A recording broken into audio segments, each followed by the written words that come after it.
कहो कि ए अल्लाह, ए बादशाही के मालिक, तू जिसको चाहे बादशाही बख्शे और जिससे चाहे बादशाही छीन ले, और जिसको चाहे इज्जत दे और जिसे चाहे जलील करे।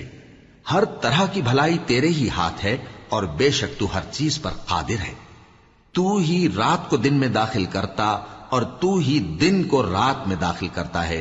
तू ही बेजान से जानदार पैदा करता है और तू ही जानदार से बेजान पैदा करता है, और तू ही जिसको चाहता है बेहिसाब रिज्क बख्शता है। मोमिनों को चाहिए कि मोमिनों के सिवा काफिरों को दोस्त न बनाए, और जो ऐसा करेगा उससे अल्लाह का कुछ अहद नहीं। हां, अगर इस तरीक से तुम उनके शर से बचाव की सूरत पैदा करो तो मजायका नहीं। और अल्लाह तुमको अपने गजब से डराता है और अल्लाह ही की तरफ तुमको लौट कर जाना है। ए पैगंबर, लोगों से कह दो कि कोई बात तुम अपने दिलों में मख्फी रखो या उसे जाहिर करो, अल्लाह उसको जानता है।